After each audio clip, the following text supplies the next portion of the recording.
Hello, Assalamu alaikum. Welcome back to my YouTube channel, The Pharmacist. And in this video, we will study about histogram. So let's start. First, histogram को plot करने से पहले हमें ये बात बताना चाहिए कि हिस्टोग्राम बनता किन दो चीज़ों के दरमियान है. So मैंने आपको प्रीवियस लेक्चर में भी अपने बताया था. एक दफ़ा मैं दोबारा रिकॉल कर देती हूँ कि हिस्टोग्राम हमारा क्लास बाउंड्रीज एंड फ्रिक्वेंसीज के दरमियान बनता है. ठीक है, अगर क्लास बाउंड्री मेंशन क्वेश्चन में ना हो तो हमें क्लास बाउंड्रीज बनानी पड़ेंगी, हमें वो लेनी पड़ेंगी. हम क्योंकि रैंडम दो चीज़ों के दरमियान हिस्टोग्राम हम प्लॉट नहीं कर सकते. ये हमेशा क्लास बाउंड्रीज और फ्रिक्वेंसी के दरमियान ही प्लॉट होता है. ओके, सो अब इसमें भी दो टाइप्स ऑफ क्वेश्चंस हैं. आपको मैं समझाऊंगी और इंशाल्लाह इसी के अंदर से पेपर में से आएगा. So first type of question ये है कि हमें मार्क्स या क्लास लिमिट्स हमें दी हुई हैं साफ फ्रिक्वेंसी. अब class limits and class boundaries में क्या फ़र्क है, ये भी लास्ट लेक्चर में इंट्रोडक्शन वाले लेक्चर में रिकॉल सब कुछ एक्सप्लेन कर दिया गया था, लेकिन इधर मैं ब्रीफ दोबारा से बता देती हूँ ब्रीफली कि इसमें क्या होता है. जो क्लास लिमिट्स होती हैं उसमें ये डायगनल जो होते हैं ये डिफरेंट होते हैं. ठीक है, लेकिन क्लास बाउंड्रीज़ में ये डायगनल सेम होते हैं. सेम से इधर 90 है तो इधर भी 90 होगा, इधर 95 है तो इधर भी 95 होगा. क्लास बाउंड्रीज़ में ये होता है. लेकिन क्लास लिमिट्स में क्या होता है कि ये डिफरेंट होता है. इधर 90 है 91, इधर 95 है तो इधर 96 है, इधर 100 है तो इधर 101 है, डिफरेंट है. सो अभी थोड़ी पहले हमने देखा कि क्लास बाउंड्रीज और फ्रीक्वेंसीज के दरमियान हिस्टोग्राम बनता है. अब हमें क्लास लिमिट्स देंगे, इट्स मीन हमें क्लास लिमिट्स को क्लास बाउंड्री में कन्वर्ट करना पड़ेगा, देन हम आगे अपना हिस्टोग्राम प्लॉट कर सकते हैं. फ्रीक्वेंसी उन्होंने ऑलरेडी दी हुई है तो वो तो सीन सेट है, बस हमने जो क्लास लिमिट्स और क्लास बाउंड्रीज में करना है. सो इसके लिए एक मेथड है कि हम किस तरह क्लास लिमिट्स और क्लास बाउंड्रीज में करते हैं वो आप देख लें. इसमें हमने क्या करना है कि हमने फर्स्ट स्टेप हमारा ये होगा, स्टेप 1 हमारा ये होगा कि हमने जो डायगनल्स में वैल्यूज़ हैं उन दोनों को माइनस कर देना है. मींस हमने 91 माइनस 90 कर दिया है. ठीक है, डायगनल्स वाली वैल्यूज़ को माइनस कर दिया है एंड देन उसको 2 पे डिवाइड कर देंगे. ठीक है, तो इधर आ जाएगा 1/2 एंड देन आ जाएगा 0.5. ओके, अब ये हमारे पास जो 0.5 आया इसकी बहुत ज़्यादा अहमियत है. हमने क्या करना है, हमने क्लास बाउंड्रीज बनाने के लिए इस 0.5 को पहले हमने सब्ट्रैक्ट करना है फिर माइनस करना है. अब किस से सब्ट्रैक्ट करना है और किस में, पहले हमने किस में सब्ट्रैक्ट करना है किस में प्लस करना है, वो ये है कि हमने इस 0.5 को पहले 86 में से माइनस करना है एंड देन इसी 0.5 को 90 में ऐड कर देना है एंड देन इस 0.5 को 91 में सब्ट्रैक्ट करना है. लाइक इस सारी रो में ये सब्ट्रैक्ट कर देना है, इस सारी रो में ये प्लस कर देना है. तो हमारे पास क्लास बाउंड्रीज बन जाएंगी और वो कुछ इस तरह की नज़र आएंगी कि हमने 86 में 0.5 माइनस कर दिया तो 85.5 आ गया एंड देन 90 में प्लस कर दिया तो 90.5 आ गया. देन 91 में माइनस कर दिया तो 90.5 आ गया एंड देन 95 में प्लस कर दिया 0.5 तो 95.5 आ गया. इस तरह करते करते हमने ये सारा क्लासेस बना ली. अब ये क्लास बाउंड्री कैसे बननी है ये हमें इस तरह पता चलेगा कि 90.5 और 90.5 ये दोनों सेम है और क्लास बाउंड्रीज में ये दोनों सेम ही होते हैं. और इसमें देखिए 95.5 और ये भी दोनों सेम, ये भी दोनों सेम, ये भी दोनों सेम और ये डायगनल्स भी सेम. डायगनल्स हमारे सारे के सारे सेम हो गए हैं. जब वो सेम हो जाते हैं तो इट्स मीन वो हमारी क्लास बाउंड्री बन गई है. तो ये तरीका था हम किस तरह क्लास लिमिट्स से क्लास बाउंड्री बना सकते हैं. अब नेक्स्ट हमारे पास क्लास बाउंड्री भी आ गई है, फ्रिक्वेंसीज ऑलरेडी मेंशन थी एंड अब हम अपना हिस्टोग्राम प्लॉट करेंगे.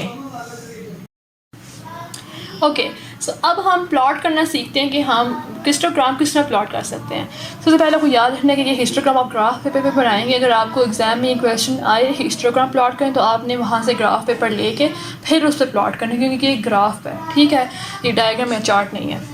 ओके, सो फर्स्ट हमने क्या करना है कि अपना बनाना है. पहले हम आपको बताते हैं कि 2 एक्सिस हैं. एज यूजुअल हम 2 एक्सिस बनाएंगे.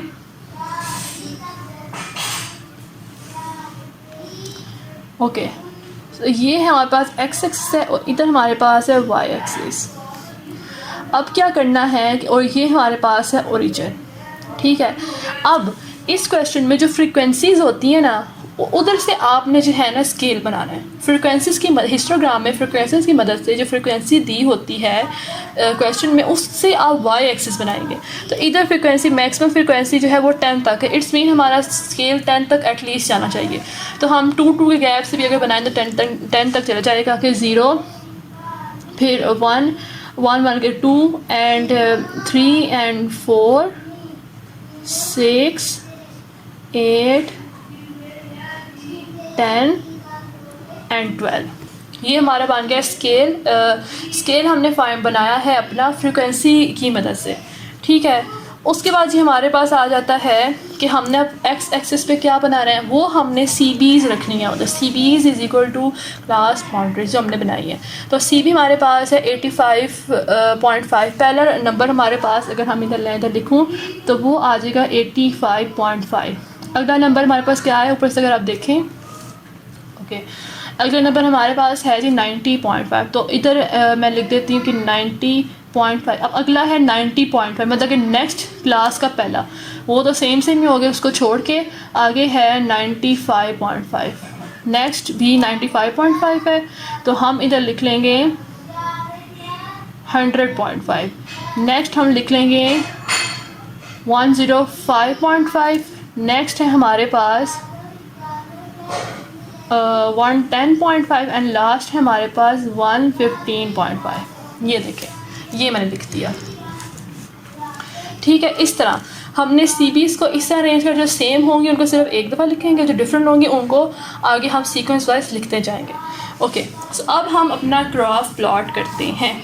इसमें हमने क्या करना है, इसमें बार्स ही होंगी लेकिन इसमें सारी की सारी बार्स आपस में अटैच होंगी, ठीक है। ये इस तरह होगा कि आप ऊपर देखें, अब 85.5 जो है ना वो 6 तक जाना है उसकी बार में, ठीक है। तो 85.5 है वो आप इधर लेंथ उसकी बनाएंगे 6 तक, ओके।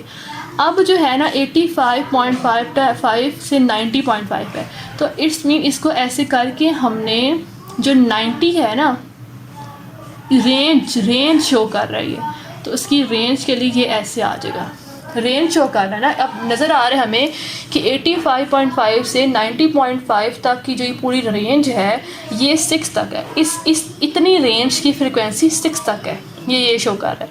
नेक्स्ट है 90.5, मीन्स कि हमने यहाँ से 90 से शुरू करना है और उसकी फ्रिक्वेंसी है 4। तो इट्स मीन हमने अगर हम इधर बार यहाँ से रखी 90 से बार अटैच्ड बार है, इसके साथ ही शुरू होगी बार और ये 4 यहाँ तक आएगी, ऐसे ओपन होगी एंड देन उसकी रेंज 95.5 उसकी रेंज है। तो इट्स मीन एग्जैक्ट 90.95 की जो लाइन बनाई है ना उसके ऊपर आप ऐसे अटैच कर दें, ठीक है। उसके बाद हमारे पास है 95.5, मतलब यहाँ से आपने शुरू करना है एंड देन आपने जाना है 10 तक, मतलब इसकी बार जाएगी 10 तक एंड इसकी रेंज 100.5 तक है। तो इट्स मीन अगर आप इस तरह भी कर दें तब भी ठीक है, यूँ, ठीक है। यहाँ से ये डिफरेंट चीज़ है कि आपने इस तरह, क्योंकि लास्ट जो हमने जितने भी किए हैं उसमें क्या था कि इनकी ऐसे से थी डिफरेंट गैप के साथ, डिफरेंट है गैप के साथ है, यहाँ पर सारी कॉन्टिन्यूस है, अटैच्ड है सारी, ओके। सो अगर हम नेक्स्ट बनाएं 100.5 जो है ना वो 6 तक है, यहाँ 6 तक है एंड देन उसकी जो रेंज नीचे शो हो रही है सी बी की वो ये कि इतनी इधर से इतनी 100.5 से 100.5 से 105.5 तक की जो रेंज है वो सारी की सारी 6 तक है। एंड देन हमारे पास जो नेक्स्ट है वो 2 और 2 से थोड़ा सा ऊपर 3 हो जाएगा, तो 3 एंड देन वो है हमारे पास 110.5 तक एंड लास्ट है हमारे पास 1 और वो है इसकी रेंज है इधर तक। शेड करना है शेड कर दें, ब्लैंक छोड़ना है ब्लैंक छोड़ दें, कलर करना है कलर कर दें, it's up to you, okay. तो ये हमारे पास है जी हिस्टोग्राम। और इसमें एक और फ़र्क ये ग्राफ में, तो ग्राफ में ना अगर आप ग्राफ पे अगर आपने देखा हो तो उसमें स्मॉल बॉक्स होते हैं, बिग बॉक्सेस होते हैं, तो आपने उनका स्केल उसके अकॉर्डिंग मेंशन कर देना है कि आप ये कह सकते हैं कि अगर इधर हो तो आप अगर ये है एक बिग बॉक्स, अगर फॉर एग्जांपल आपको ग्राफ में दिखाऊँ कि वो इस तरह ना, एक मिनट रुकिए शो नहीं हो रहा, अच्छा बिग बॉक्सेस होते हैं और उन बिग बॉक्सेस में ना ढेर सारे स्मॉल बॉक्स ऐसे होते हैं यूँ, ठीक है। तो अगर आप जो है ना यहाँ पर एक ऐसे लाइन आपने अपनी एक्सिस की लाइन लगाई, ये सारा आपका पेज है इस तरह का, ठीक है, यहाँ पे आपने एक्सिस की लाइन लगाई है और इधर आपने एक्सिस की लाइन लगाई, तो आप बोले अगर इधर आपने मेंशन किया है कि ये जो है ना 85.5 है, तो आप नीचे लिखेंगे ऑन एक्स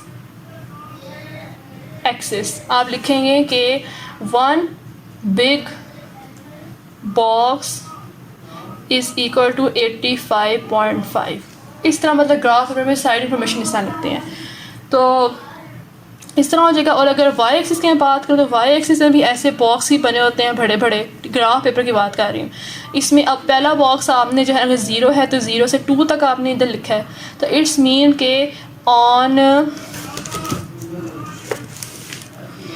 मीन के on y axis one big box is equal to 2। इस तरह मेंशन आपने कर देना अपने ग्राफ पेपर के ऊपर।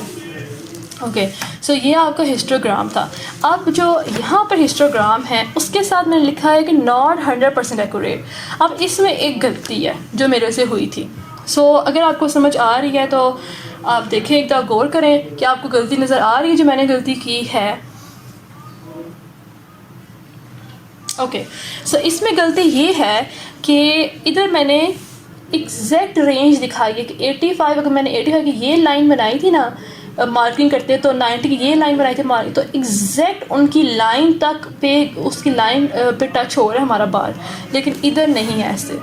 इधर मैंने बहुत बड़ी गलती 85 और इसके 90 के पीछे मैंने लाइन लगा दी है और ये एग्जैक्ट रेंज नहीं शो कर रहा, क्योंकि हिस्टोग्राम में क्या होता है कि आपके पास जो होता है ना ये डाटा नहीं दिया होता, सिर्फ ग्राफ होता है।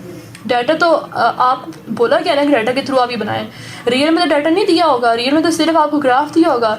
तो अगर ग्राफ में ये गलती आप कर दें कि आप एग्जैक्ट रेंज ही मेंशन नहीं की तो गड़बड़ हो जाएगा, बंदा कंफ्यूज सकता है कि लाइक एग्जैक्ट रेंज ही यहाँ पर नुमाया नहीं हो रही कि 95 की रेंज अगर बनाती तो यहाँ तक आनी थी। इट्स मीन पहला ग्राफ इधर से आके ऐसे बनना था, लेकिन मैंने क्या बनाया है, मैंने पीछे बना दी। इट्स मीन कि यहाँ पर रेंज डिफाइन नहीं है, इसलिए इसमें गलती है। और ये गलती आपने नहीं करनी, आपने बिल्कुल ऐसे बनाना है कि एग्जैक्ट रेंज नुमाया हो। रेंज के साथ नुमाया होगी कि जो बाल की स्टार्टिंग और एंडिंग है वो एग्जैक्ट उसी नंबर पे हो, जैसे 90 और ये एग्जैक्ट नंबर पे इसकी रेंज आ रही है। इट्स मीन कि ये रेंज साफ क्लियर हो रही है कि 90 टू 95 की एक रेंज है और इस रेंज की फ्रीक्वेंसी हमारे पास 4 है। ओके, सो अब हम करेंगे अपने हिस्टोग्राम का टाइप 2 क्वेश्चन, ठीक है, जो पेपर में आ सकता है। अब आपको डाटा दिया हुआ है ये वाला, इसमें लिखा हुआ है कि make frequency histogram from mid points, means कि हमने मिड पॉइंट की मदद से फ्रीक्वेंसी फाइंड करनी है। ओके, सो इस डाटा में आपको जो रियल डाटा होगा उसमें ये सेंटर वाली चीज़ नहीं दी होगी, ठीक है, सिर्फ आपको जो है ना ये वाला कॉलम दिया होगा और ये वाला कॉलम दिया होगा। सेंटर में आपको ये क्वेश्चन मैंने सिर्फ हल किया हुआ, इसलिए ये सेंटर मैंने सॉल्व किया हुआ है। ओके, सो आपको मिड पॉइंट्स दे दी गई हैं और फ्रीक्वेंसी दे दी गई। मिड पॉइंट्स का एक्स रिप्रेजेंट करता है और ये वेरिएबल भी एक्स करता है, लेकिन इधर मिड पॉइंट की बात है क्योंकि उन्होंने ऊपर मेंशन कर दी है, ठीक है। अब CB मिड पॉइंट किस तरह बनाते हैं ये सीखना मेजर काम है, बाकी सारा तो CB मान गया तो वो तो पुराने क्वेश्चन को फॉलो करना है, सिर्फ ये एक इंपॉर्टेंट स्टेप है। उसमें कुछ ऐसे है कि हमें सबसे पहले ये देखें x minus h/2 x plus h/2, पहले तो इसको समझें। जो एज है वो डिफरेंस है, जो मैंने पहले बताया लास्ट लेक्चर्स में बताया था कि डिफरेंस है और ये होता है x2 माइनस x1, ठीक है। अब अगर आप डाटा में देखें तो ये सारा x का कॉलम है, इसमें जो ऊपर वाली वैल्यू है ये है x1, ये है x2, तो आपने 37 में से 32 माइनस करना है, तो आपके पास एच आ जाएगा। अगर मैं इधर सॉल्व करूँ कि 37 माइनस 32 करूँ तो आंसर आ जाता है 5। ये हो गया। इस फॉर्मूला के लिए हमें एच चाहिए था और एच हमने 5 फाइंड कर लिया है। इसके बाद हमने करना है इसको 2 पे, लाइक इधर है ना, ये देखें h/2 है, तो मीन्स हमने 5 को 2 पे डिवाइड करना है। तो हम क्या करेंगे, हम इस 5 को 2 पे डिवाइड करेंगे तो आंसर आ जाएगा 5/2 आ जाएगा, या हम इसको लिख सकते हैं 2.5। ठीक हो गया। उसके बाद हमने क्या करना है नेक्स्ट, अब हमने एच फाइंड कर ली कि h/2 की एच फाइंड करके उसका हाफ लेना था, तो हमने ले लिया। अब हमने क्या करना है कि ये वाली जो x की वैल्यू है, पहले हमने क्लास लिमिट से बनाया था, हमने क्या था कि जो लोअर क्लास लिमिट है उससे एक चीज़ जो निकाली थी वो माइनस कर देंगे और अपर क्लास लिमिट में वही सेम चीज़ प्लस कर देंगे। लेकिन इधर तो हमारे पास सिर्फ एक चीज़ है, क्लासेस रेंज तो दी नहीं हुई। इट्स मीन कि हमने इसी नंबर में ऐड भी करना है, इसी नंबर में माइनस भी करना है, जिस तरह हमने ऊपर किया था। इसमें हमने सिर्फ इसी नंबर में से पहले इसको माइनस करना है, फिर इसी नंबर में इसको ऐड कर देना, तो हमारे पास एक रेंज बन जाएगी, सी बी बन जाएगी। अगर आप करेंगे 32 2.5 आ गया, ठीक है। तो पहला ये 32 है, तो 32 माइनस, तो ये आ जाएगा 29.5। ठीक है। अब 32 में ही इसको प्लस करना है कि हम करेंगे 32 प्लस, ये मैं दिखा रही हूँ 2.5, तो ये आ गया फिर 34.5 दिस। एंड अब 37 में हमने क्या करना है, पहले हम करेंगे, पहले हमेशा माइनस करना है, माइनस करेंगे 2.5 को, तो हमारे पास आ जाएगी lower class boundary 34.5। And then अगर हम करेंगे प्लस 2.5, देन हमारे पास आ जाएगी अपर क्लास बाउंड्री एंड इनके diagonals same 39.5 39.5 44.5 44.5 49.5 49.5 54.5 54, and diagonal same equal हो तो क्या होते हैं, यस वो सी बी बन जाती है अगर डायगोनल्स वैल्यू सेम हो जाए। आगे समझ, इस तरह हम इसको फाइंड करते हैं कि हमने मिड पॉइंट से बना ली है अपनी सी बी, और ये इसका फॉर्मूला है। अगर आप इसका गौर से देख लें, ये वाला इसका फॉर्मूला है। ठीक है, ओके। सो अब हम बनाते हैं कि अपना हिस्टोग्राम प्लॉट करते हैं। अब हम सी बी भी आ गई, फ्रिक्वेंसी भी आ गई है, इजी बिजी काम हो गया, जो लास्ट किया था वैसा ही सेम टू सेम है। सो इसमें क्या करना है कि वाई एक्सिस पे हमने सारी फ्रिक्वेंसीज प्लॉट करनी है। अब ये अगर आप ये देखें तो आपके पास मैक्सिमम फ्रिक्वेंसी है 54, इट्स मीन 60 तक, ओके 54 है, इट्स मीन 60 तक हमने स्केल बनाना है। तो हम 10 20 30 40 50 कर लेते हैं इजी, तो हम कर लेते हैं 10 20 30 40 50 60 तक। ठीक है। अब हमने क्या किया सी बी, अब सी बी मैंने लास्ट ही बताया था कि हमने फॉर एग्जांपल ये है 29.5, तो पहले हम लिखेंगे 29.5 दैन 34 34.5 दैन 34, दोबारा आगे तो हम दोबारा नहीं लिखेंगे, ऑलरेडी लिखा हुआ है, आगे मूव कर जाए 29.5 29.5 अगेन आ गया, रिपीट हो गया, स्किप करके आगे मूव कर जाए 44.5। इस तरह हमने सारी सी बना ली है। नेक्स्ट सिंपल सा काम रह गया अपने ग्राफ प्लॉट करना। इसमें ये होगा कि हमारे पास अब इस रेंज की जो है ना वो 3 है, इट्स मीन कि हमने यहाँ से 3 से स्टार्ट 3 तक जाना है और ऐसे बना देना है। ठीक है। और इसकी ये आपने बस ये चीज़ मेजर रखनी है कि इसकी ये रेंज प्रोमिनेंट हो, इस तरह का ब्लंडर नहीं करना कि रेंज कहीं जा रही है और आपकी बार कहीं और जा रही है, नहीं, एग्जैक्ट रेंज दिखानी है कि यहाँ से लेके यहाँ तक, इट्स मीन इन दोनों रेंज, ये रेंज जो है ना वो 3 तक है।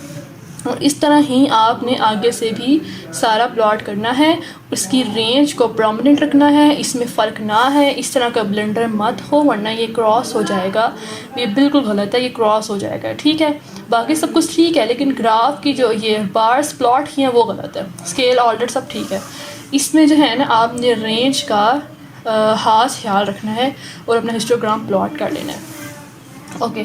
सो इस लेक्चर में हमने हिस्टोग्राम पढ़े, हिस्टोग्राम की टाइप्स और उन टाइप्स को के डाटा के अकॉर्डिंग का हम किस तरह हिस्टोग्राम प्लॉट करेंगे। अगर क्लास लिमिट्स दी हुई तो क्लास बाउंड्री निकाल के करेंगे, अगर मिड पॉइंट दिया हो तो उधर से हम कैसे क्लास बाउंड्रीज बना सकते हैं। सो हमने ये सब लेक्चर पढ़े और इस लेक्चर के नोट्स आपको डिस्क्रिप्शन बॉक्स में मिल जाएंगे।